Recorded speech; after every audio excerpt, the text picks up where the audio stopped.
What is good, everybody? We got a special guest. You've seen him before.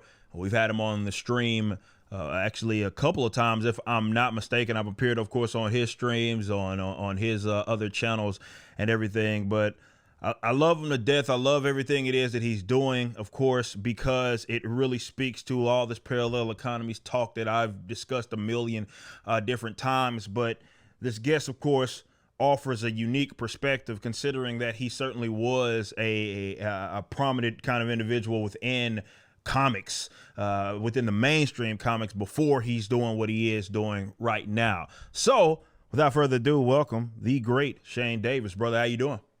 I'm doing great. Thank you for having me on today, Eric. How you doing? You doing good? I'm trying, man. You know better than anybody, man. It's all work, what it is that we do. Yep. So you kind of never stop. Definitely when you're trying to squeeze in doing videos or Yeah. streaming in with just being a business owner and doing comics, it's a lot of work, and I think a lot of people don't seem to understand that. But I'm doing well, and I'm certainly glad that we got you. We got you back here. Well, now you're a publisher. So I think the last I was on, you were getting ready to publish your first book, Isom, and people were like, that book ain't going to do anything. Dude, Thank congratulations you, on man. the mass success of that book. Have Thank you. my copy. Love it. Thank you. Really like where you're coming at from that, on that. And, you're a publisher now. Welcome to it ain't easy. No, it's even more work than what I initially anticipated, if I could be completely honest with just what it is that we're doing here. I mean, it's not that I felt like we bit off more than we can chew, but it is a lot of work when you're doing all the publishing and definitely fulfillment stuff. You're doing all that yourself, man. That stuff is a lot of work, and that's actually what I wanted to start the conversation with you on today, before we start talking about the industry and everything. What you're doing with your own project with Nine Lives Comics, everything that you're doing, and you kind of have your own platform kind of now, in which you're doing the crowdfunding and a lot of stuff, which I've advocated that a lot of people that are in our corner start doing, because I do believe that you have the enthusiasm, you have the audience, to where, yes, it can be difficult to move people from another platform, but it certainly will be worth it in the long run. Go ahead and let us in on kind of that process and whatever it is that you're working on to kind of, again, host your own platform as it pertains to your own comics. Well, it was more something we ended up doing out of necessity. We were getting ready to do. I'd ran previous campaigns on other sites, and I'm part of a group called comicsgate, and a lot of us use Indiegogo, and Indiegogo had been good to me, and there was an issue where basically some people call it shadow banning, but things just weren't showing. And I basically had talked to Indiegogo, and despite contrary assurance from Indiegogo, like, I basically launched shadow ban. We had looked into the mechanics of building a site, because my wife kind of has like a online store type business, so she understands a lot of the mechanics of building a website and stuff already, and she had a secure server and all of this stuff already in place, and the ability to take credit card payments for years. She's been doing it with her business, so she had a lot of the knowledge to build a site. And I just thought, like, why not have my own secure site that I don't have to worry about terms of service or things like that, or a third party ruling what I could do? Because in the end, I'm at this point in my career making my own books, right? I don't have anybody but my customers governing what I can and can't do. Right. And introduce putting to me, letting somebody also dictate that, really, if I can't call them up or deal with them, like, I just like the security of my own site. Like, and that was basically it. Now, we could have done it years prior, but we hadn't. It was really that situation that drove us to do it. That With makes that, sense. That makes sense. yeah. With that said, though, I still keep my campaign for Indiegogo customers up on Indiegogo, because they're already there. Hmm. I try to incentivize them to get me either platform, but there's also a lot of people in Comicsgate that they still need Indiegogo. Yeah, They yeah, don't have the resources to build their own site. They don't have the know withal to do it. And so I also stay on Indiegogo, basically for us campaigns that want to be seen with mine. So, because Comicsgate is a great network of independent creators that promote each other's work. yeah, yeah. No, that makes sense, and it's kind of one of those things that certain things make sense for certain individuals. This is the case that I was making for my own stuff. Why I created I mean, the resources have to be there, man, because it costs a lot of money. Certainly, Mm-hmm. when you're getting in a lot of money and resources when you're creating your own kind of infrastructure there. And I did it because it made sense for me. But I'm always constantly telling people, like, look, for certain individuals, I believe that they should kind of go this at least a similar route. For others, it's going to make more sense. And I think that's the beauty kind of this space, is that you can, and the internet in general has allowed people to tailor make kind of their thing for. I think that's kind of how the whole Comicsgate thing kind of spurred, really. If you Mm-hmm. consider that, it was like people obviously being fed up with what was going on, let's say, within the industry and those constraints. And even when leaving that, you run into some of the similar issues, but you can tailor make it for your own audience, for your own, depending on Right. where you're at in your career. And that's what I love about this whole ordeal. Like I said, for folks like yourself who have come out swinging, and you have that kind of baked in audience, you have that level of quality and professionalism. Yeah, it makes all the sense in the world Right. to build your own platform. Definitely, if you can kind of cut out any middleman. Because to your point, I'm the same way you are. I'm like, look, man, I like the idea if something goes to shit, I could call somebody and get it corrected, within a Right. reasonable time frame, as opposed to guessing, as opposed to waiting. Hey, what's the problem? I don't know what the problem is. I don't like that at all. And if you don't have to deal with it, sometimes you got to deal with the devil. But if you don't have to, I'm all for it. So Well, is the plan to continue to, like, with your future work, and we'll get into that a little later, but is your plan to just start, like, let's say another you launch another campaign between either of your properties? Is that gonna be like a Indiegogo and your own website, or are you gonna, like, exclusively house it on your own website? So for right now, we're going to do both. Okay. And the way my website's built is I technically could even do, say, another site like Kickstarter, and I could tether it to all of them. Oh, okay. But the idea is I'm going to do both. Of course, I'm going to have to incentivize one of the other. But I mean, a lot of that is me catering to a lot of customers that have Indiegogo Yeah. accounts that have backed me the last couple of years. A lot of people though were like backing me on my site too. So this time with Rex 2, we did not launch at the same time. So a lot of people weren't given the option to Yeah. back on my site. The site's been running beautifully. There are things like I was actually able to do things like people could add on to their already existing order and recalculate their shipping, which is something that, because it's my site, I can Yeah. do things that are better than Indiegogo. We were able to actually do like a referral program, right? Where like if mods are in live streams and stuff, they can get their own link and get like points that they can Oh, that's redeem in a sick. future campaign. Like I can make these things up and I can build these things on my site. And I it's fun to me in a way, but it's a nice, I just don't have to worry about it. I don't have to worry about not coming up on major search engines. Indiegogo for years was really good to me, and I hope like things change and stuff. But I mean, right now, like I of course I'd love people to back me more on my site than Indiegogo, but like I at this point in time, like I'm just taking it day by day. Okay.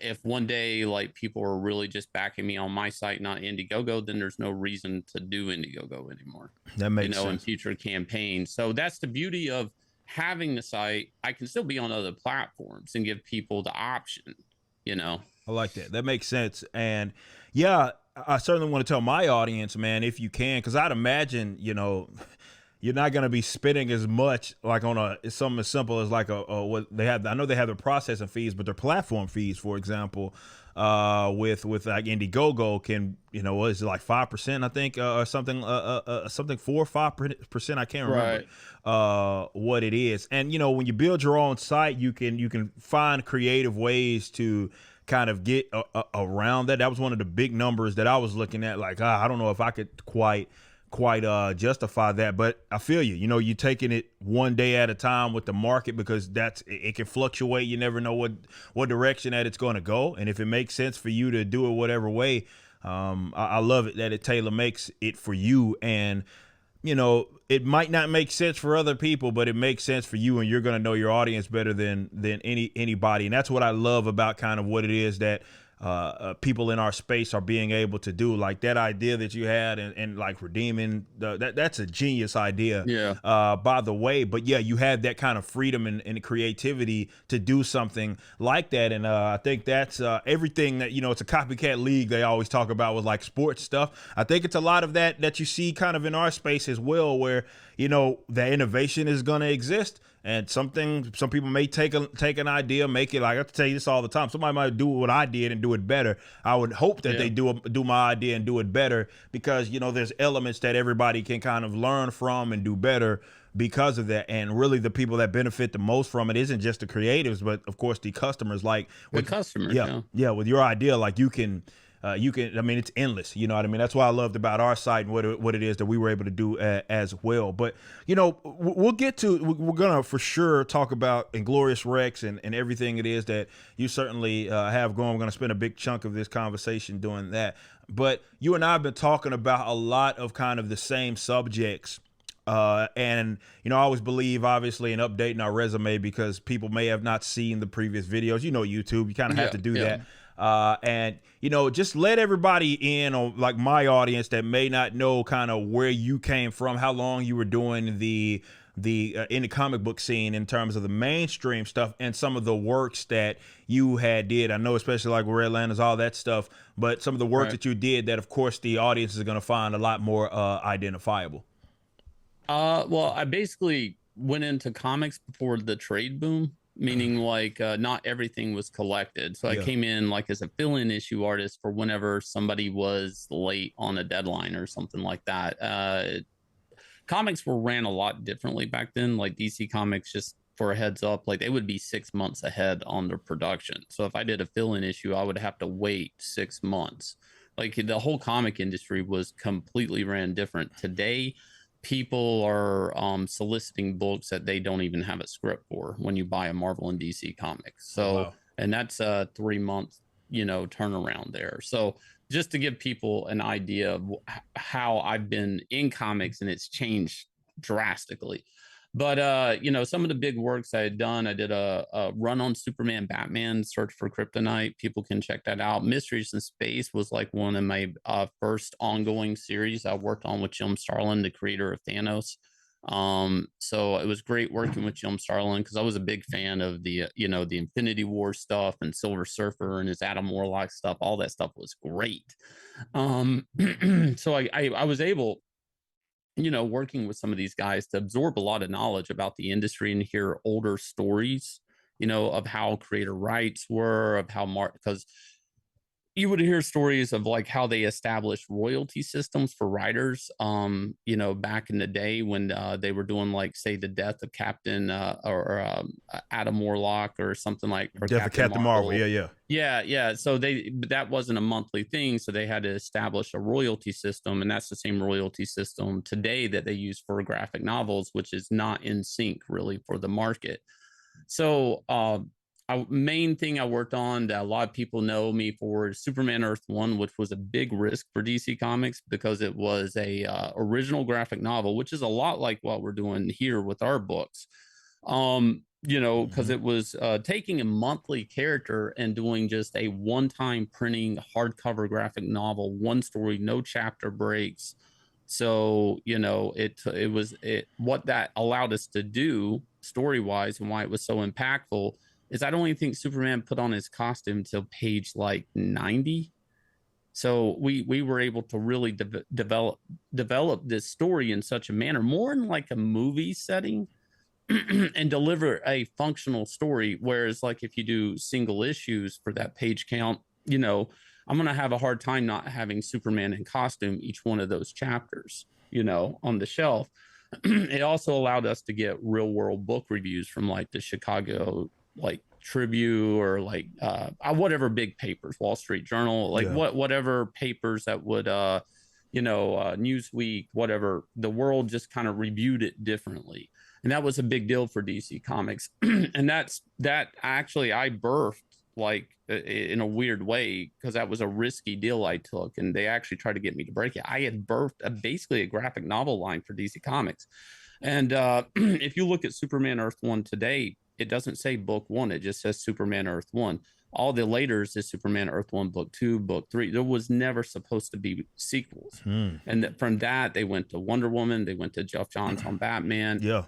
They did a Green Lantern. I think they did Teen Titans. Like that line wouldn't exist if I hadn't taken the risk of that. And what I mean by risk is it basically had a unique royalty deal. But that was my big thing most people know me for. Of course, I've worked in comics for like 20 some years, a lot of covers, a lot of interiors. And I've had toys built. I designed Ethan Van Sciver had designed the whole lantern spectrum, and then I was hired to come in and do a one-shot Rage of the Red Lanterns. And he had built Atrocitus, and Geoff Johns is like, we need a bunch of other Lantern core. And I went in and came up with these characters that are super popular, like Dexter is a popular character at DC Comics, Bleeze, a lot of the Red Lanterns, if you ever see them in cartoons like Justice League Action or Lego Batman games, Injustice, Dexter was in Injustice too. Like, so it's, I've developed and designed a lot of characters that are in video games and stuff. It's really strange being me to see this stuff be a Lego character, be a cartoon, be a video game, but that's a lot of what people know me for. That's sick. And yeah, I saw that, Ethan's always sharing, I don't know how often DC releases their like kind of the royalty checks or anything, but a lot of you guys, probably makes a lot of the haters just angry that you guys are still getting paid for a lot of that stuff that you guys have created. There was a thing, and it happened around 2015, and it kind of happened with Ethan, and I was in a comic creator group. At first it was just a bunch of comic creators, and we would talk about war stories of editors or what we're working on. It was a popular thread of the artist, what's on your desk right now, whether it's half drawn or whatever. And I love that thread. Then one day they were talking about canceling Ethan, and I had an argument with some people in that group. I was like, even if you cancel this guy, like you're never going to cancel his work. DC Comics are always going to make money off these characters. They're always going to use these characters. He's always going to get paid for these characters. And it made them so mad they kicked me out of the room.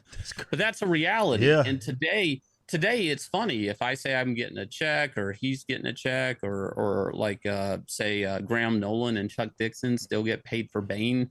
It's like we're still going to get paid for these characters and the equity agreements we have with the company.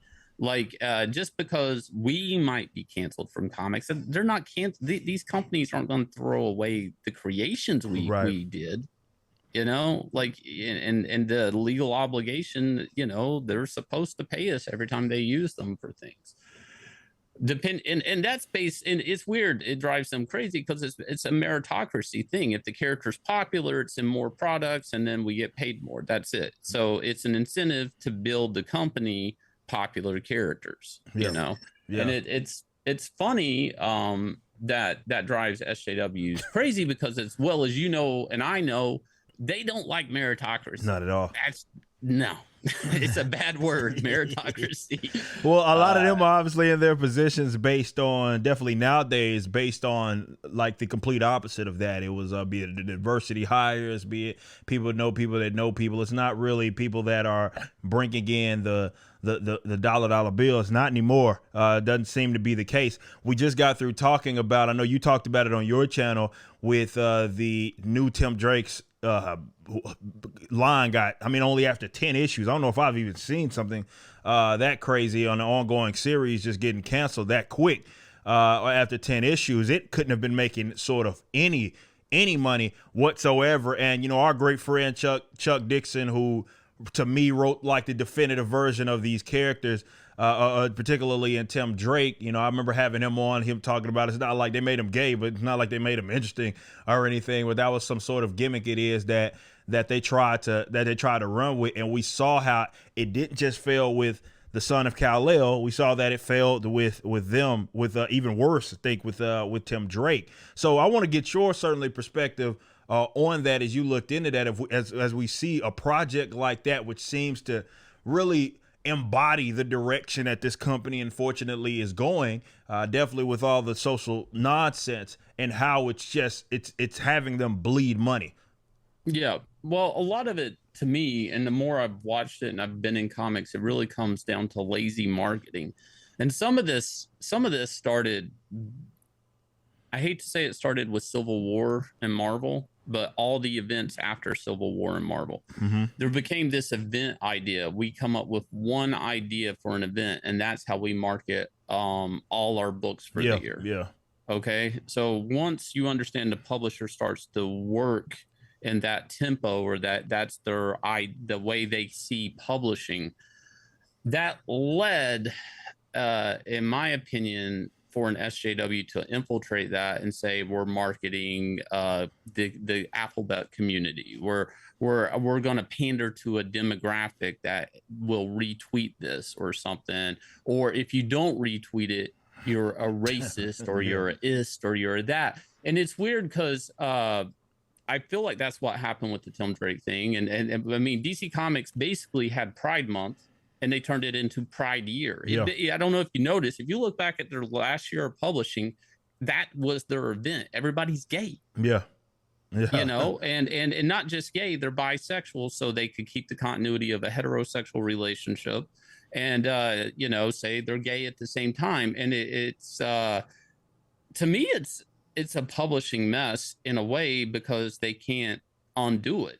If they try to pull out of this, like when they canceled Tom Taylor's you know, Jonathan Kent Superman book, they had to come up with a mini series to say no, we're not phobic. You know, we're still publishing the character, but we're losing money, we're hemorrhaging money, it's damaging our intellectual property. So the company, you know, Tim Drake Robin being bi, you know, I mean, if you go Google that, there's Real World Press. And that was the thing that comics is, I feel like, chases it to the edge of a cliff and goes right over the cliff. They should actually just be producing stories. Like, none of these books do I understand a bad guy they're fighting, an event that they're That's a good point. I don't understand the story. They're not marketing the story. They're marketing his sexuality. Yeah. That's an incredibly good point. Then they frame people as you're an ist or a phobe if you don't like it. So basically they say you're a racist, you're phobic if you don't retweet it. It's like, so then they sell me redemption as a customer. If I don't want to be phobic and I don't want to be racist or something, I have to go retweet it or I have to go buy it, you know, or something. But they actually want you to retweet it. I mean, that's really what it's about. It's about hitting that community and virtue signaling off your phone. And, you know, people do it. They just do it so they look like they're along with the movement, I guess. Yeah, and it's such a stupid thing. I mean, how it has impacted even the independent space. I love that you bring it up and like they chase that headline off a cliff because it's perfectly put.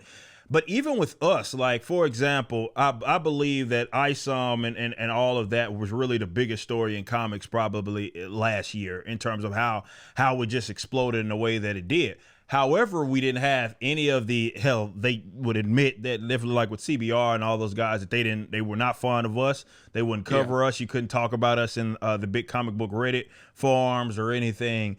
And I never sought out to like chase that anyway because I didn't care, because to me it's like it's almost superficial. It's like, does it really matter? Probably not. This is a demographic that doesn't seem to have capital.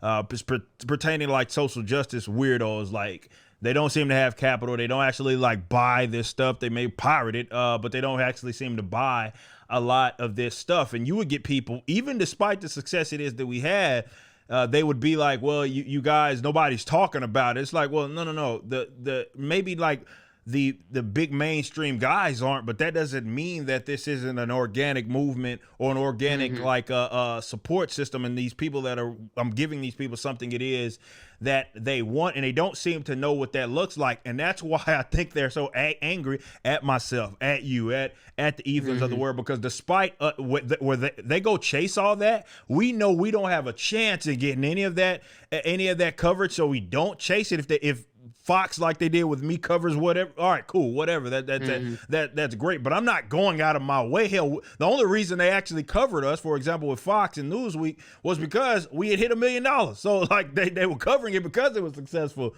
as opposed to us seeking them out so we could be successful. But do you feel among, I don't know if you're still in contact or keeping your tabs on like definitely other writers and creatives, or maybe even people that are more in the executive space that are within comics, are they still under this like moronic impression that for some reason is the accomplishment as opposed to actually pushing books? It's like, get the headline, get the cosign from the big dogs, get the retweets, the sales come second, third, maybe fourth. Yeah. Well, it's the problem is, and this was happening when I was still at DC Comics, and I was pretty close with the co-publisher at the time, Dan Didio. He and I would hear this from all sections of comics, but when Disney owns Marvel, Warner Brothers, or at the time AT&T owns which they lost money and had to sell it off to Discovery, all this shit, they own these big mega corporations. DC Comics, comic books in general, these characters, Spider-Man, Batman, Wonder Woman, Superman, the classics, the household names, they're fighting for their life with comics. It's sad in a weird way because they're competing with versions of themselves in every corner of media. Okay, you got games over here, you got, a cartoon show over here, you got action figures over here, you got multiple demographics of video games, Lego games, Mortal Kombat type games at the same time, like Injustice. And what happens is they usually all end up with their own continuity, and they're more accessible, they're more popular. And I think that put DC Comics and Marvel Comics, and a great example is when Marvel did the all new, all different, that they have to move furniture just to get somebody to notice that they exist, just so they're relevant to keep publishing. Okay, like, so it's not really about sales in a weird way when you get to these guys. It's about, because even if they have a huge sales spike, does it really matter to the company? Because they're always going to be making the least money on Superman compared to a Superman movie or a Superman whatever. And that's how the people in publishing feel. And I that's my gut on that a little bit. And that and sometimes maybe there's marching orders. Maybe sometimes like when they were doing all new, all different, they're like, Chris Evans is wanting too much money, or Robert Downey Jr. wants too much money. What if we had Riri Williams Iron Heart? And I'm serious about that. Yeah. Marvel would update their legal paperwork, and I don't mind saying this, that over the years where they were like, whatever you do, never reference an actor when you're drawing a page. Whatever you do, no likenesses. You have to sign this to work for Marvel Comics.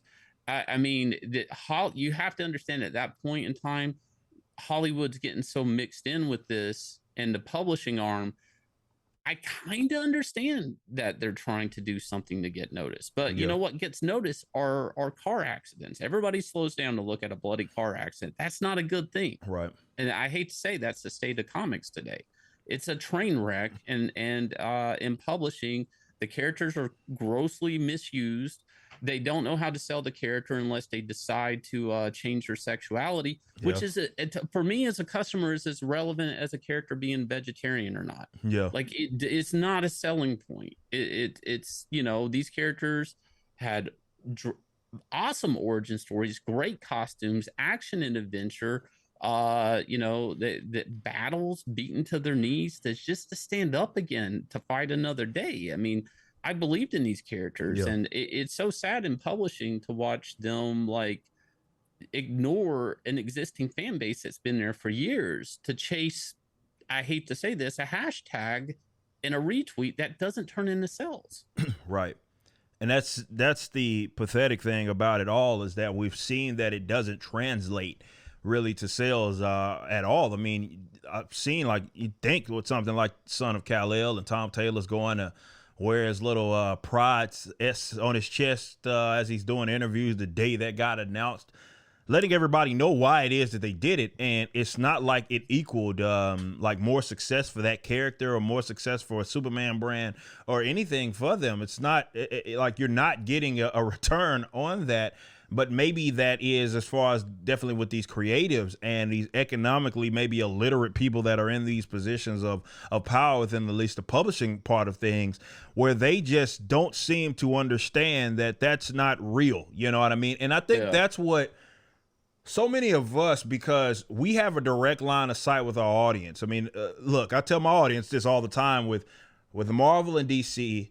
They're now connected. They're a line item essentially in a mega corporation, right? So they're not they're connected to these massive entities. It's not like Bob Iger knows what the hell's going on with what's going on at Marvel, or whoever might not know what's going on over at Warner or Discovery with what's going on with DC. So it's not like they have the direct line of sight like we have, where we can keep our pulse directly on where our business is, and we can make moves depending on that. A lot of these guys, I mean, yeah, you might have a royalty system that's built into play for some of the artists and writers and what have you, but really a lot of these people's bottom line isn't being impacted, let's say, unless they get fired in the event that this stuff falls off a cliff. So it's almost like they don't have skin in the game. You know what I mean? Whereas with us, it's like, look, man, I eat depending on if this does well. So, it's a different animal. And yeah, you have that more freedom, but you care certainly even more so than you ever would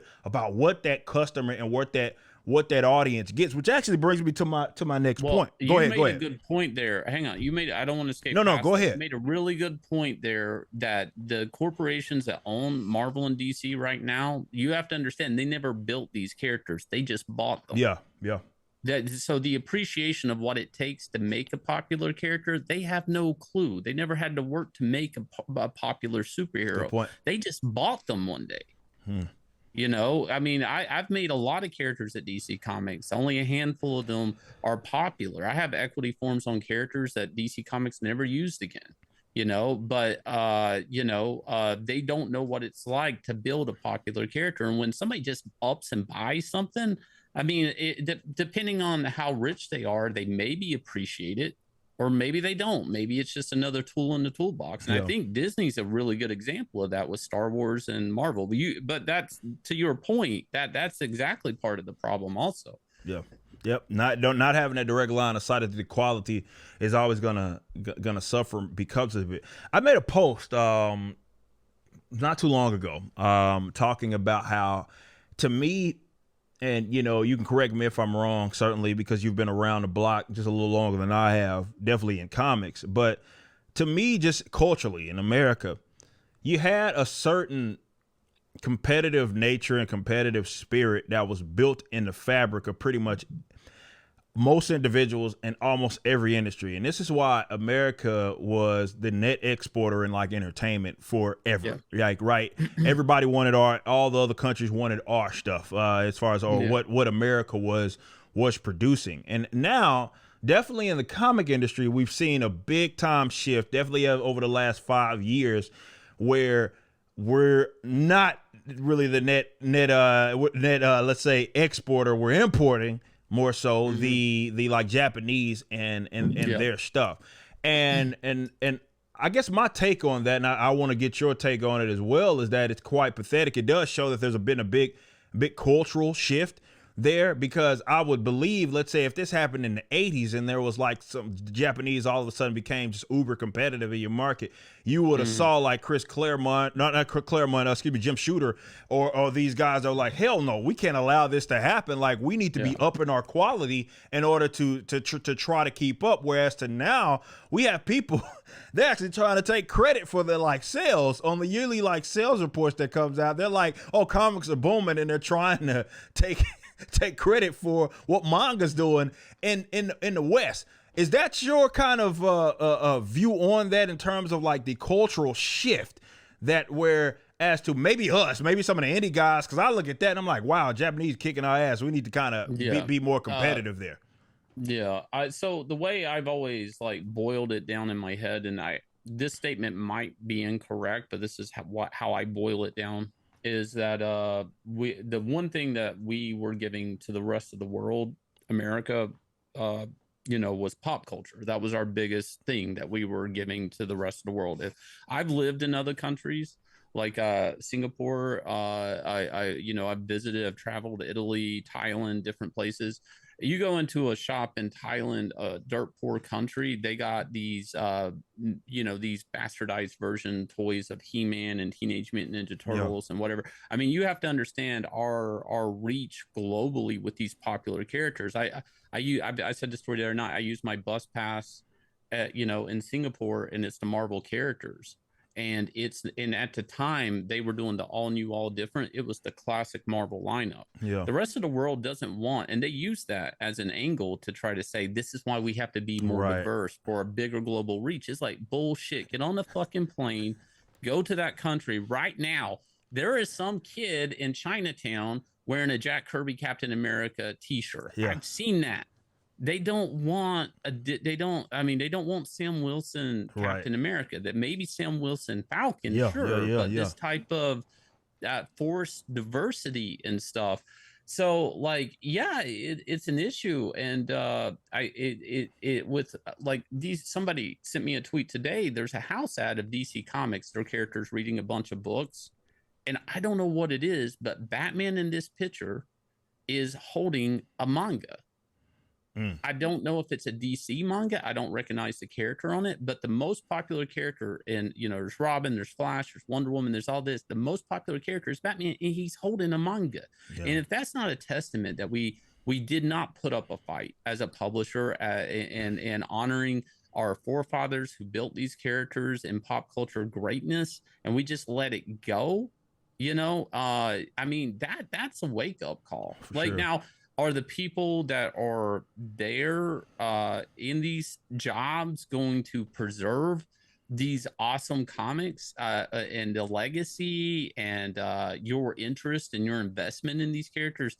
Probably not, because they're all on Twitter, or they're all rambling around if they're going to get fired tomorrow. And that is the truth. If you think they're going to all of a sudden start worrying about the quality of the work and their job, they're worried about their resume and if they're going to get like kicked out any day. DC Comics just had a bloodbath that we don't even still know the restructuring of that company. Yeah. I'm sure James Gunn is coming in and saying these books have to be formatted this way. You brought up the Robin book being canceled. Well, that Robin book's being canceled, I can tell you, because it's canceled at 10 because they can see the pre-orders for the first trade and nobody ordered it. Yeah. Yeah. So they're just canceling it because the orders on the first trade, because DC Comics will publish a book that loses money in singles just to make money in trades. Makes sense. Like, they will do that. So this stuff isn't working. Nobody's doing anything different about it. And people are like, well, what's going to happen? What's going to change? I don't know. Like, I would like to, the problem is I like Muay Thai a lot, and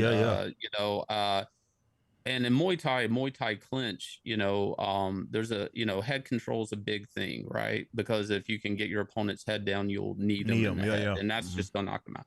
Once your head leverage gets down to a certain point, you can't pull it back up. So the point is you never let your head get down in Muay Thai clinch. So somebody can Google it if you want to know what I'm talking about. And Arnold Schwarzenegger, I'll quote him, it might be a lot easier, he said it's easier to maintain than to rebuild. the rebuilding of the American comic book industry as it is would take so much money and so much talent. You would have to pull talent back that you said are canceled. Yeah. Yeah. And you would have to not have you would have to sell these characters off the character and not sexuality, and they're already going to be called an ist or a phobe. They painted themselves in a corner. Yep. Yep. You know, like that you know, where you go from there. Superman's gay. You can't. What are you going to do? Reboot ungay everybody? You know, you can't do that. I mean, I'm serious. What are you going to do? Have Superboy Prime punch a wall and everybody's not gay anymore? You know, that's not going to happen. You know, Yeah. so the company really, I sometimes I think about doing a video how comics could fix themselves, but it's very tricky. Yeah, it is a lot of economics that are going to certainly be involved, and it just doesn't help that they're tied to these mega corporations that you could feel that they're not really soulless. The people that are in it don't care. Maybe they are trying to build up their resumes, and the people that are at the top don't even probably know what the hell is going on. So, you know, for me, it looks like if there's going to be some sort of creative new age or creative, like I say, renaissance, it's really going to come from. It's going to be about as grassroots as it's going to come from independence. It's just that it lends itself to do that. I would say that was nearly impossible years ago, but I think with the introduction of the internet, the introduction of what even crowdfunding did for this space has just implemented a new game to where creatives that have talent are able to get their projects funded and to be able to produce something that people are going to want. And every day we're all working, beating on our craft, and we're getting better at what it is that we're doing. And I think that's going to be where it happens. It's not going to come from them. And maybe, I don't know, one of us gets rich enough to where we can buy off those assets from them, and maybe they end up in the hands or under the wing of people that actually give a crap about the product, and more so the craft that is and the hobby that is comic books. You know what I mean? And that's the thing that you just have to understand it. And I think a lot of these folks that are in here to check a box or to, you know, get like the accolades, just to like circle jerking at each other, like, hey, look at me, we have all these retweets, but nobody actually gives a damn. Like, no, we're talking about selling this to an audience of people and bringing up another generation of creatives that, like we did, we grew up on this stuff, and we got inspired off of this. Whereas to now, it's weird for the first time, like ever, really. I mean, yeah, when I was coming up, yeah, Dragon Ball was starting to explode in America, but in Pokemon, but outside of that, obviously, it was all American based. I think for the first time, as it pertains to like the definitely in the superhero genre or in the comic book genre, this whole, like, my niece, man, she's manga top to bottom, man. It's insane. I've seen nothing like this ever, and it's like in a sense of me is like saddened by it. You know what I mean? So for me, this is what's strange, Eric. Like, you see behind me, I got Guyver statues. Yeah. You know, I love Devilman. I got Akira. Yeah, Akira. I see the Akira back there, because I got it back there as well. Yeah. I buy all shit. And I've never seen this manga versus American comics thing my entire life. They both existed. Yeah. Maybe Tokyo Pop was doing well a few years ago before they went under. There was a big manga boom then, and they went under because they weren't making money. They weren't making money because they were paying all these licensing fees. There just wasn't much money for them to make. The stuff was selling. DC Comics even tried printing some manga, but they were picking up license that the aftermath that Tokyo Pop left on the table, and they just couldn't get it to work. Yeah. All these publishers, Tokyo Pop and DC Comics back then, and this was true, they were only doing it in case American manga took off, meaning that they could start producing manga in America and selling American-made manga, which seems to never work. So where we're at today with the manga thing, and I've thought about this long and hard because I buy it, My Hero Academia. I think there was a perfect storm. There was a perfect storm where we sucked so bad at selling superhero comics, and here was a competent superhero manga. Yeah. That was very much, if you follow the creator, very much influenced by 100%. American comics. 100%. Yeah. He owns up to it. And that was a really good gateway drug. That was the bridge for people to shift over to manga. Yeah.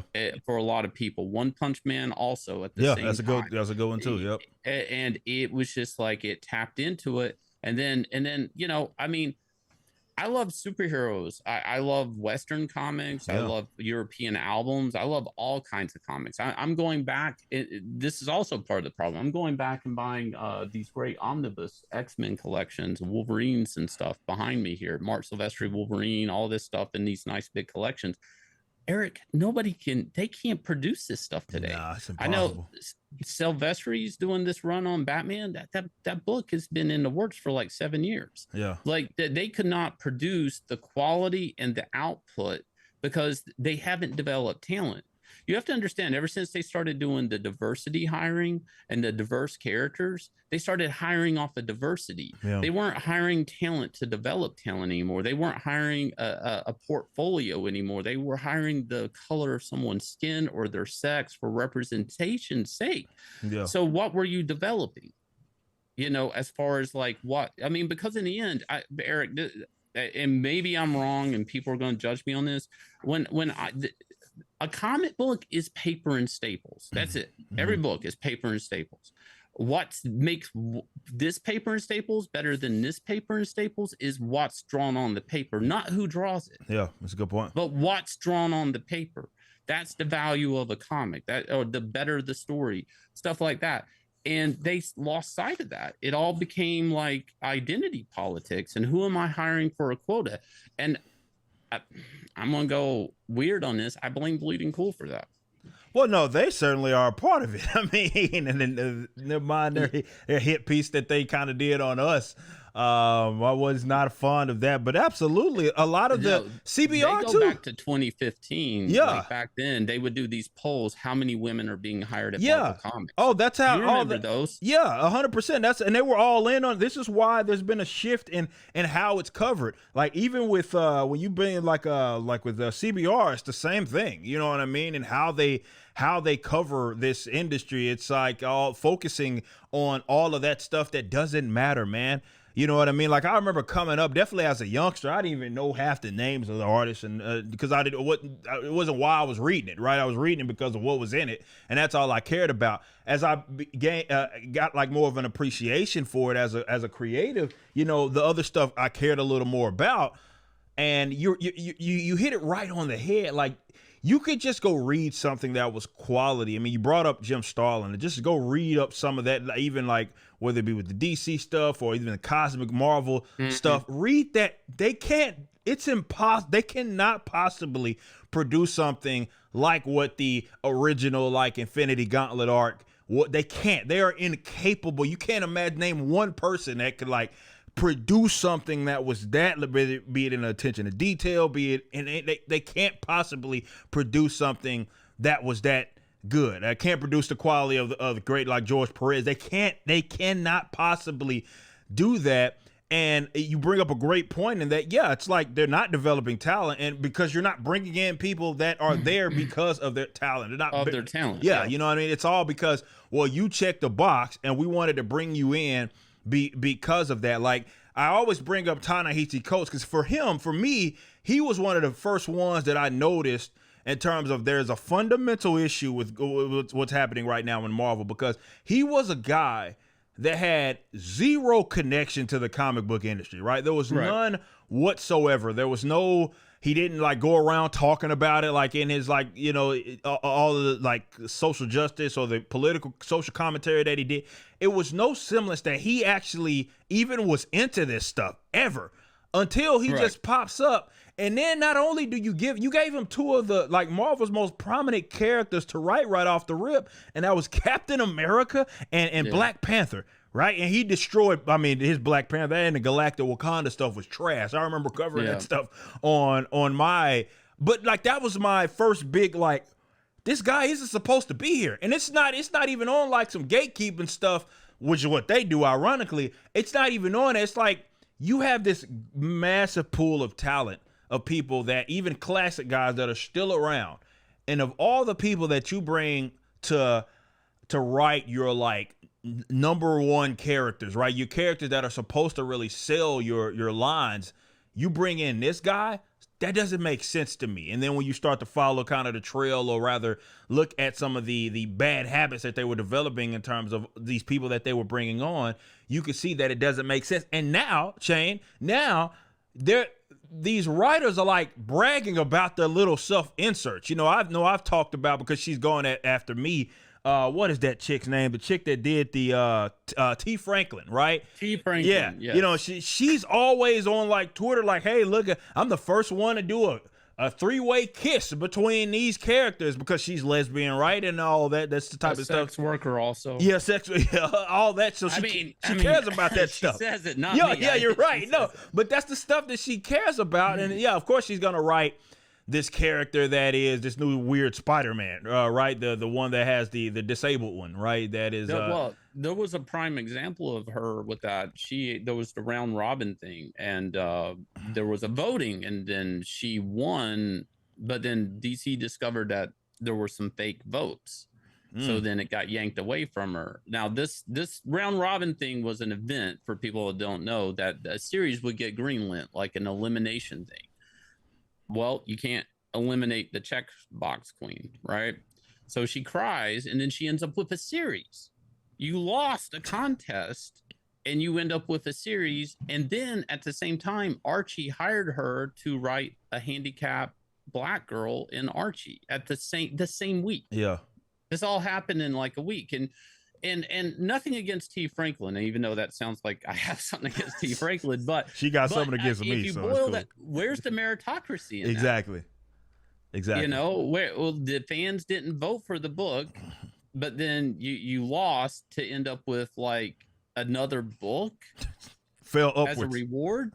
And it looks like there was cheating in the event. Yeah. Like, what's going on here?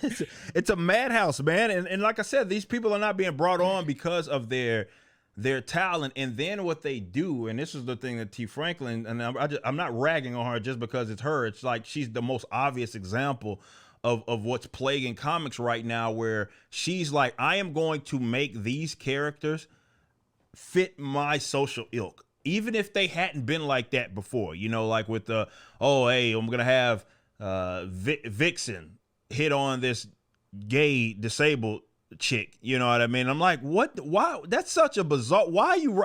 Well, it's her. It's essentially her. Is what she's writing into it. I, in her defense, though, Eric, and you might disagree with me, and that's completely fine. That's not her fault. That's actually DC Comics, Marvel Comics, whatever. And I'm not even so sure they're not hiring her for that. When I saw Archie probably that's 100%. Yeah. Yeah. And so, like, in the end, like, we can blame creators all we want. And this is the truth. This is the truth in publishing, right? At the end of the day, it is the creator and their motives and their influences, sure. But at the end of the day, the buck stops with the publisher, because they're the one that sends the file to the printer. Yes, correct. At the end of the day, like, you really have to start blaming the publishers for this. Now, you can blame the creators all you want. You go do that, you maybe only like legitimize them more, and the publisher leans into it more, thinking, oh, this is controversial. Maybe this is good for retweets, and then they get rewarded more. But actually, it's the publisher allowing this to happen. Even if the creator wrote the book, they cannot send it to the printer, or they can send it back to production and change it, or redraw that panel, or get rid of that. The buck really stops with the publisher. Yeah, I mean, I think that speaks to the fundamental issue, and what's plaguing the issues is that, and I've brought this point up many times, and like, you have a foundational problem where you have folks that are in positions of power. I use that term very loosely, where they're making decisions that are not based on, okay, does this sell?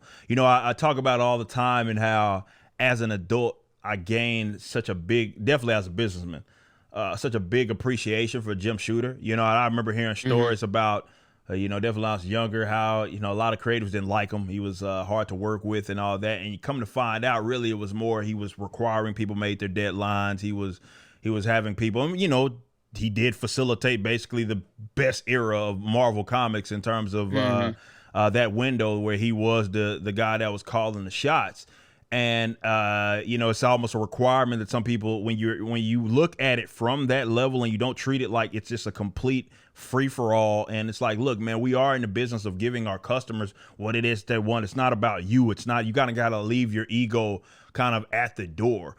You will be humbled very, very quickly, whereas to nobody's being humbled anymore. You just brought up an example of somebody that, you know, fell upward. I talk about Kelly Thompson doing that all the time, you know, coming off that trash West Coast Avengers, and then she got rewarded with Captain Marvel, and then she got rewarded with like both Deadpool and Black Widow. It didn't even make sense. You know what I mean? Yeah. But that's kind of the nature of the business. And I think that's what, you know, we'll bring it back to the independent stuff.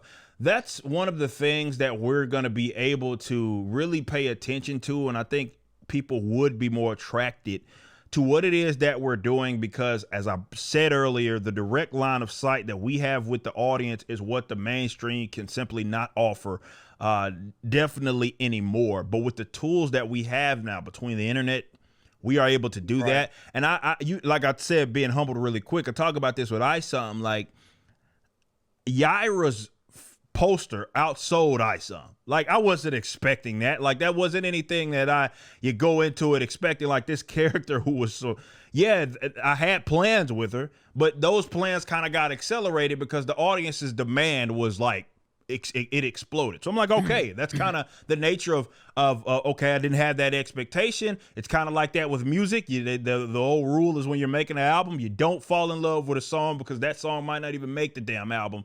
It's kind of like that with what I'm seeing in comics. So with the independent stuff and what it is you're doing, I want to, before we wrap anything up in terms of what we're doing, we got to talk about what you're doing with Inglorious Rex. What is it at? It's a little over 225,000, if I'm not mistaken. Yeah, it's getting ready to move up to 227. We are doing great stuff with this book. Of course, this is Inglorious Rex 2. You were able to buy Inglorious Rex 1. You know, I wanted to really bring back with Inglorious Rex the beauty of just a Hulk comic. You know, monsters fighting one another. Something really simple. I'm a big fan of Godzilla. I love Rocky. You know, I love fighting and all of this. And for the longest time at Marvel and DC, I was trying to get them to greenlight like a really cool Iron Fist martial arts comic, something more martial arts than more fighting. Yeah. Or Wildcat, reboot Wildcat and get him up to snuff with MMA. You know, because it was such a popular trend, and get action adventure comic. So, and you know, where's the propaganda in that? Where's the diversity in it? You know, all of that jazz like was a problem, right? So I basically came up with this book, you know, and in book 1 we introduce readers to what Rex fighting is. We follow a young prize fighter, Alex Stone. He's dragged into a world 6 years after his brother's death in the cage. And it's a revenge story where, you know, he's given the opportunity to take a fight against a guy that killed his brother. So it's very classic in that type of blood sport, type of Jean-Claude Van Damme type story, or Rocky, or, you know, 4 type story. But at the same time, I'm coming out with this radical spin, because Rexes are these giant monsters that the pilots are genetically engineered to. Like, it's based off their DNA, and basically their neural systems lace up together. So they pilot these giant monsters. And in the case of our main character, Alex Stone, I mean, it was cloned from his brother.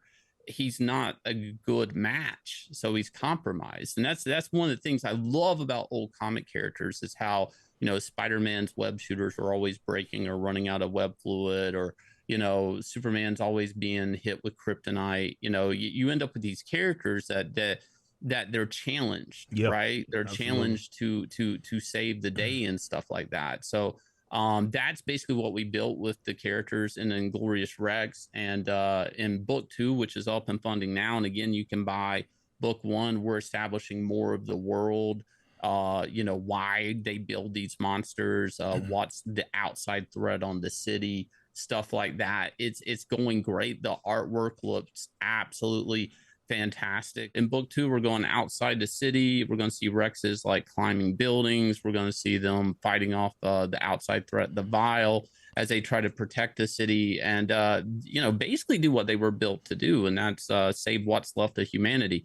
And it's a beautiful book. I've been working on it. I've probably never worked on a comic longer in my life, but that's the beautiful thing here, man. I'm able to, with the support of my backers, really take my time and produce the best comics I absolutely can. That I was never allowed working in mainstream comics. We had deadlines, we had late scripts, publishers making stuff up on the fly, and then all of a sudden this character's alive, this character's dead, pages have to be redrawn. I'm just having a time of my life, man. A lot of people love Inglorious Rex, so you can back it, like I said, on Indiegogo. If you can find it, you can back it on 9livescomics.com. And later this year, I'm going to be launching our third IP through 9 Lives Comics, and that's going to be Extend. This is a book that we're working on remastering and stuff like that. And again, Extend is, it's a different concept. And this great thing about independent books, you can just make, whatever you want. And it's more of a gaming thing. It's like when a group of gamers mistakenly set loose a virtual reality game into the real world, they risk everything they say to save in existence they always sought to escape. And imagine going into the craziest video game, dude, and then when you log out, it starts coming out into the real world, and the people that were kicking your ass in this video game are going to level up in the real world, and then they're going to kick your ass in real life. And it's just a fun story, man. I love it. I love Inglorious Rex, and it's I mean, this is the time. It's the internet. It's publishing is at a point where they're weak enough that we can take ground. Yeah, and you have to, because if you don't, obviously manga will. That's very true. And man, I remember talking to you obviously about this the first time we had you on, and we talked about Inglorious Rex. I think it was just about to be a thing, and I was excited about it. Now you're on two, seeing a lot of success in terms of the numbers of that. Like, and obviously, I wish you nothing but the best. I want to see you being as good of an artist as you are, and now I guess. Really what I want to pivot to just really quick before we wrap up, it's like explain, because there's a lot of people that don't seem to understand. Like I remember you responding to somebody's post about like how basically now you're seeing more money than what you had ever saw doing stuff for the big two. But obviously because you're not there, I think I had the same conversation with Ethan. It's like because you're not there anymore, they're going to always say you failed, like these weird old detractors on the internet and stuff. Could you even more so kind of put that into perspective in terms of just the economic freedom it is that you are seeing in comparison to what you were doing and getting working on like DC Comics? Well, so working in comics, I mean, there really hadn't been a raise in rates in comics since probably 2002. Like the basic rate, and arguably I've heard from people that the rates are actually going down. So you have to first understand that the basic comic book rate isn't in sync with inflation. Okay. First understand that. Yeah. Hasn't been for years. So now certain people they would make exceptions for. If DC were signing you up under exclusive contracts, then they could write whatever your rate is for those 2 years. But the general comic book walking in rate really hasn't changed. So working in my own books, I mean, obviously I'm not. So it's not a simple question. Okay. What you do and what I do is we sell direct to customer. Right. Working in comics, their argument, the SJW, is, well, one, we're not legitimized by being in a store, and two, the numbers are higher at Marvel and DC than ours sometimes. Mm-hmm. You've broken through that wall, but you already broke through that wall. Even if the Marvel book sells more than yours, you probably broke that book anyways, because what Marvel and DC actually sells to, that the SJW never wants to admit, is that they sell to retailers. And you don't know what the customers actually bought. You don't know how many of these things are sitting in a long box. yeah, some of these retailers, they're so gutted out by Marvel and DC with retailer incentives and Yeah. qualifying covers that they're literally having to take peanut butter and jelly and slather into a comic book and feed to his kid. I mean, they have to eat these things. I hate to say that, Eric, but I mean, like they have to. I mean, what are they going to do with these things? What else they Build a gonna do house? with them? I hate to say that.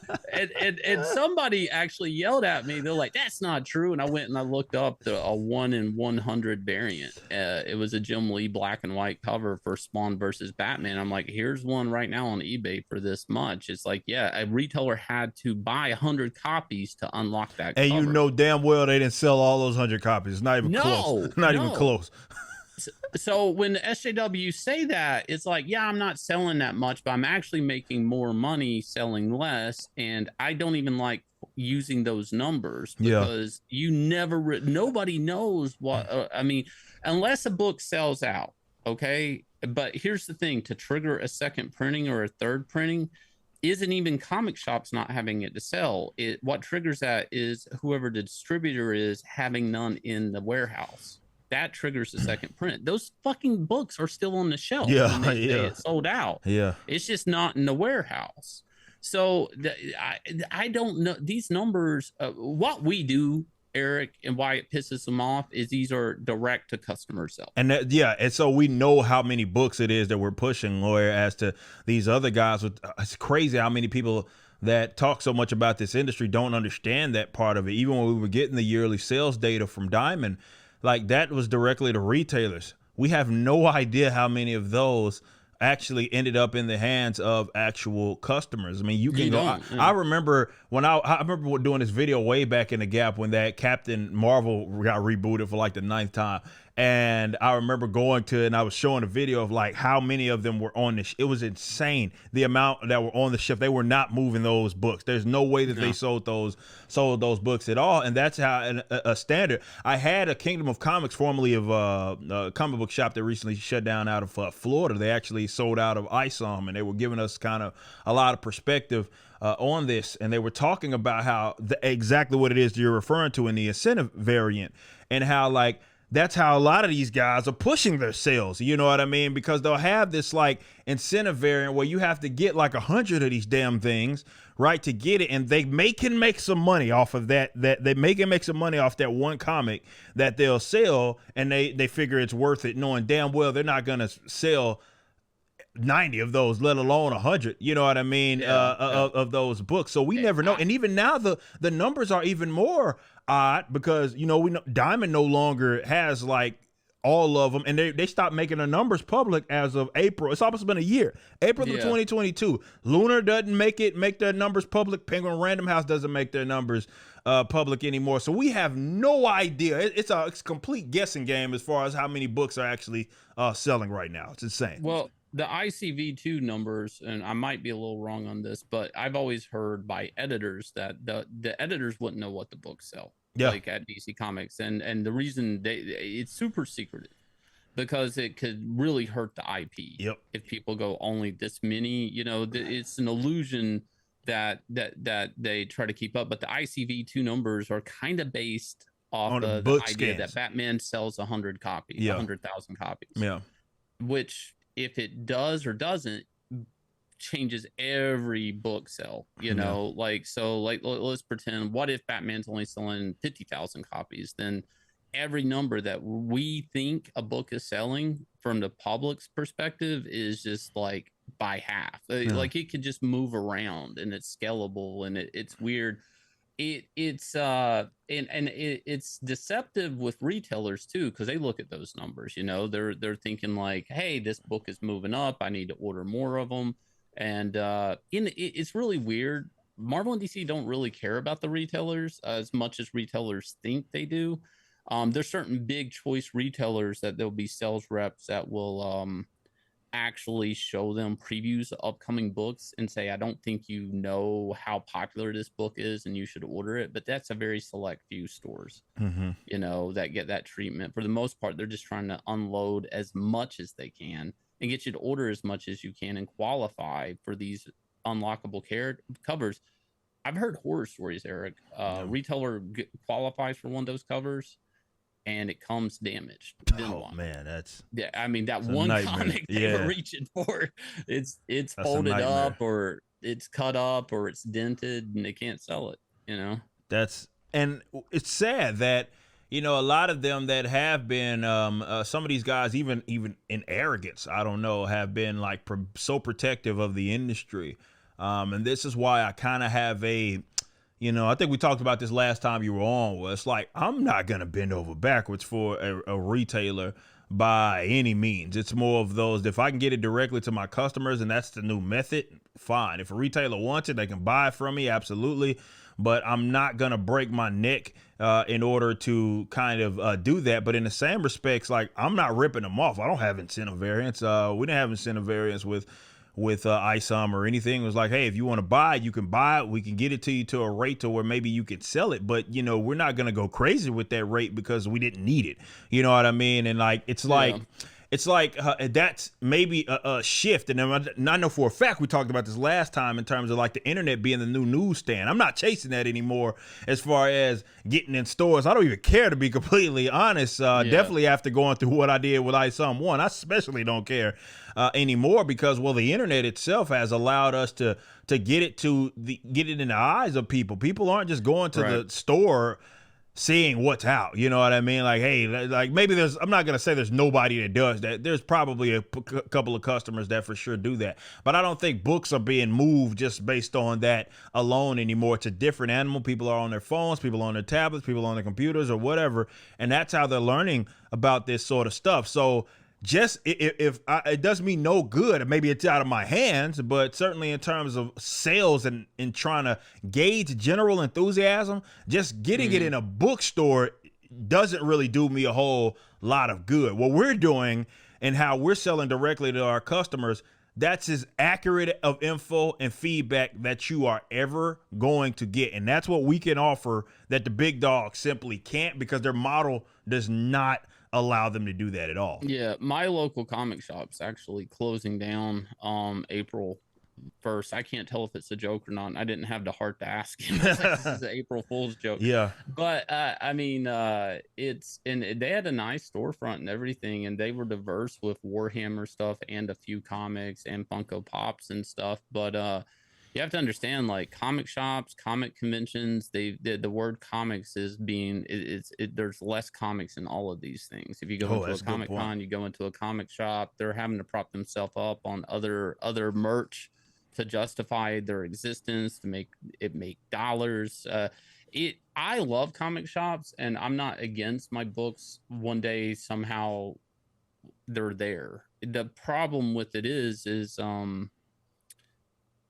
people trying to boycott like it being there, the cancel culture, a lot of that stuff. That is an issue. Recently this week I saw like an image creator getting attacked for hiring a cover artist. I did see that. Yeah. And it's like there are so many factors to this retail thing, and it's I mean, one day I the other thing too, because I've worked in multiple publishing ventures like single issues or graphic OGNs, like original graphic novels, is the original graphic novels actually a better product to get in multiple stores because it's more durable. There's less damages. This is why, when Toys R Us would try to put in single issues, or GameStop would explore it. They don't like the damages. People picking them up, put them down, they get folds. So I would like to see in the future a lot of us here. This is just me, but I think it would be a nice thing one day to see a lot of us doing these creator-owned books actually have nice collections that go everywhere. Yeah. That I think that's, to me, the dream for me in my publishing, but I think it would just be a great thing to see one day. And I think that's our going back to what you said before, these people acting like we're not legitimate because we're not in a comic shop or we're not whatever.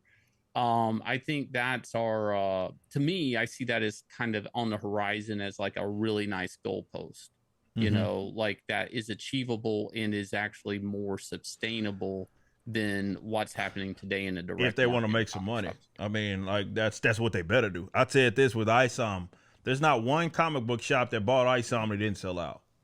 So Yeah. if you want to make the money, you know where to go. You know what I mean? Like, so that's just the facts of the matter. So money starts to talk eventually. I think they could get away with some of the weird stuff that they were doing for a little bit. But at some point, money starts to run thin. You're seeing all these layoffs happen across the board in various different industries, not just obviously in comic book space, but various different industries as money's getting tighter. So as at some point, and I can't wait to announce some of the conversations that we've even had with people that you think, oh, they would never reach out to us. Yeah, they would. You know what I mean? Because at the end of the day, when the money starts, when you see, okay, these guys are bringing in this amount of enthusiasm that's actually translating to sales. That's the key right there. You know, that's the key. Then people want in on it. People want to be able to figure out how they can collaborate with you. And that fear of cancellation, all that stuff starts to matter a lot less, because that stuff that they have bent over backwards to either, you know, support in some kind of way is not making them money, so they're getting burned. We're seeing comic shops all across the nation get absolutely destroyed by these guys, at some point it has to course correct, and maybe that'll be what it looks like. You know what I mean? You know what's tragic about that is comic shops for the most part are all mom and pop shops. Oh yeah, these are small business owners. Americans. Yeah, mm-hmm. They're not major companies or something. I mean, these are like small LLCs at best. You know, a husband, wife. You know, a hobby store that they've invested, you know, their life savings in. You know, and they get caught up in this vicious cycle. You know, and they're literally closing down because Marvel and DC build product they can't sell. Yep. You know, and that best, you know, you just go, hey, that was a bad investment, comics. But, you know, the weird thing is comics were not a bad investment. You can look just a few years back and they were selling. People were making money. I had retail friends that were opening up a one store, then a second store, then a third store, you know, and now they're trying to shut them down or sell their businesses off to looking to retirement. You know, it's not that and the manga thing, going back to that, and I'm not trying to change subjects, but the manga thing proves people want to buy comics. Absolutely. People want to read comics. Absolutely. I mean, that's it's really the quality of product we're putting out there, or at least Marvel and DC. Me and you, I mean, we're making good shit and we're prospering from it. Yeah. A lot of people in comicsgate, same thing. Ethan's doing great. John Malin's doing great. People are selling good shit and they're doing good stuff. It's you know what it boils down to, Eric? Everything we're talking about is you cannot eat diversity. You cannot, you can't feed your kid. That guy's putting as much peanut butter on that Captain Marvel comic as he can, put a little jelly on it. Little Timmy can't digest that shit. That's true. There's no way. You can't even use it for toilet paper, man. It's at the end of the day, it's money starts to talk, and that's the white pill of it all. That's the optimism that I think people should have, is that at some point it has to course correct. It may not be, it may look different, right? Because the people that may lead the charge in what I would think would be like an American creative or North American creative renaissance it's not going to be the guys of old. And, you know, it may not look like that, and that's fine. It may come from folks like ourselves that are going to kind of lead the charge on this. But at some point, the money is going to talk. I think a lot of these people had their companies infiltrated by weirdos who convinced them that this was going to make money, right? Like some blue-haired weirdo came fresh out of college. Like, these are the people that we need to be marketing to. Look at the engagement. They would throw those engagement numbers probably in front of whoever the chief marketing officer was, and said, hey, this shows that these are the people that we need to cater to.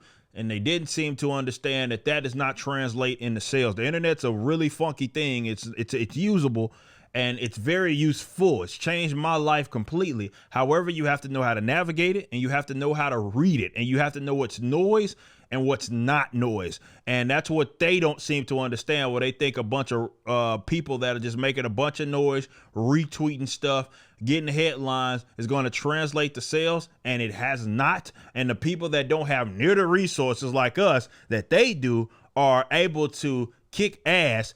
At some point, people are going to look and say, all right, well, that's what we're going to have to gravitate towards, because it economically, that's all we can really afford. We've bled like you see, like with, I don't know what the hell is going to happen with Discovery, but they inherited all that damn debt.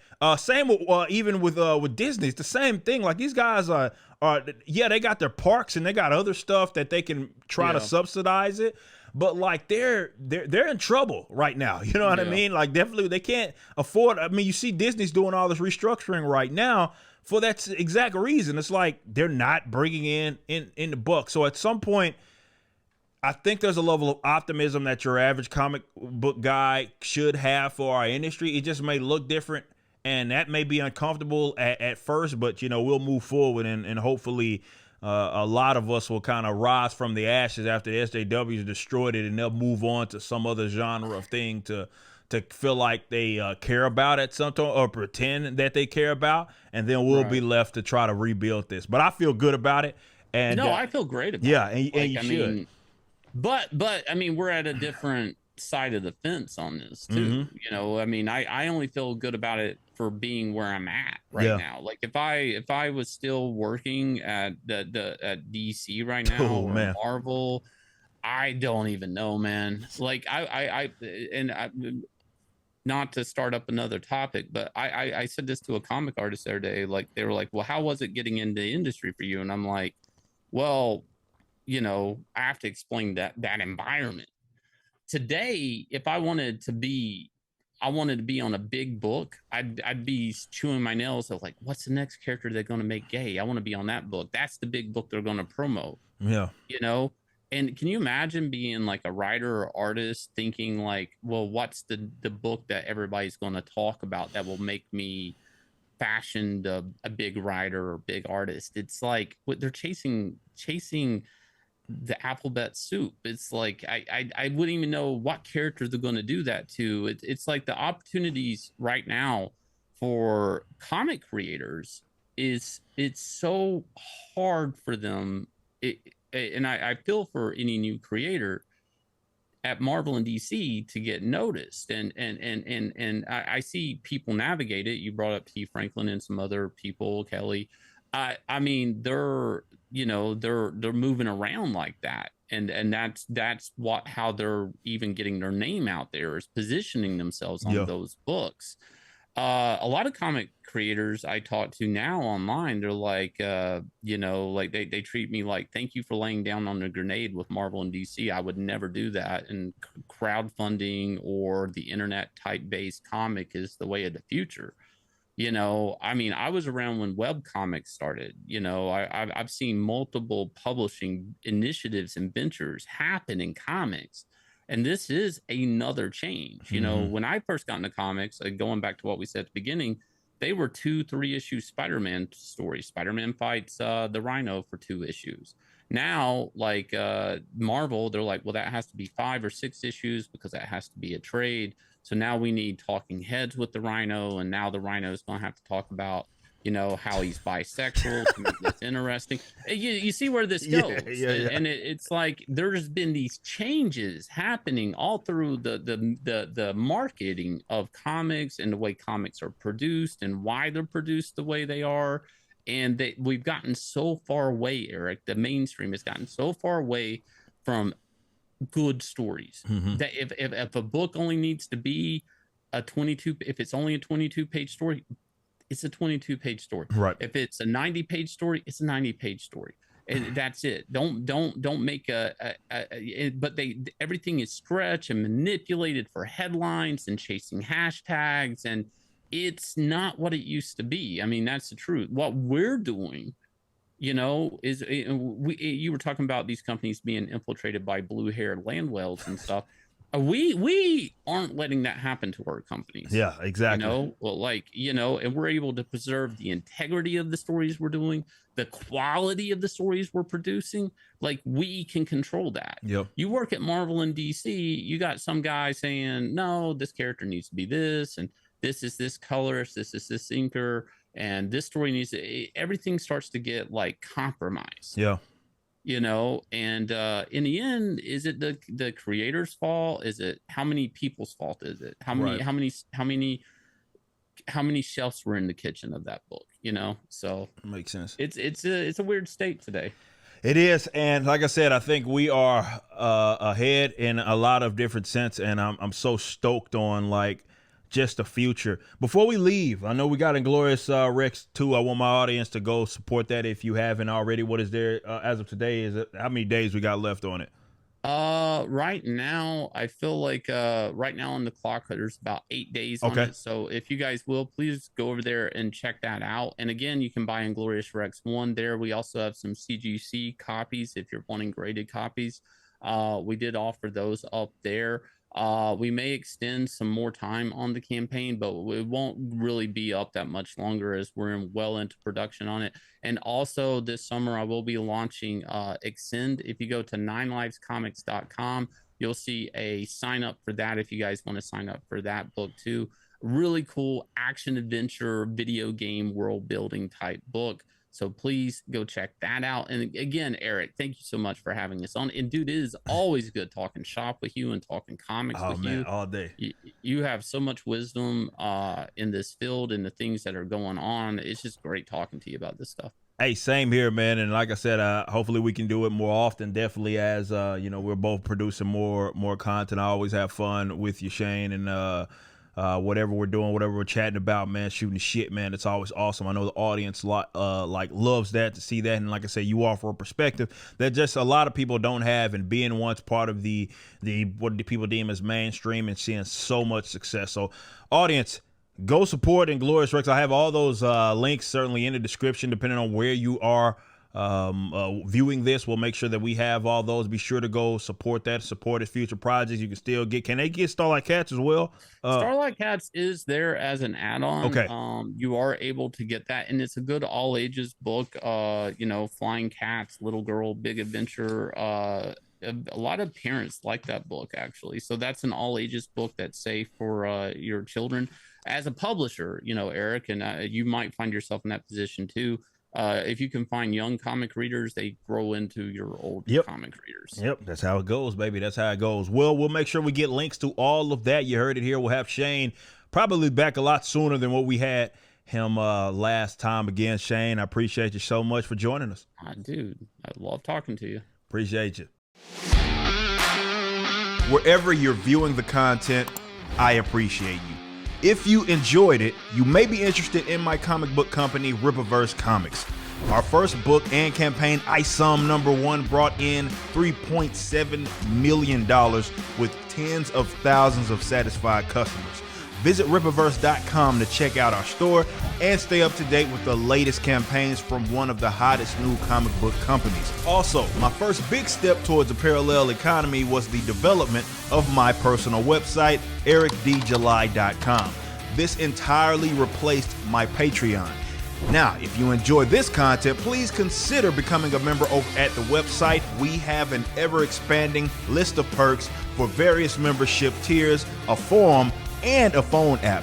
Some of these perks will even benefit you if you're fans of the Rippaverse. Anyway, I appreciate you so much for being a supporter and or customer.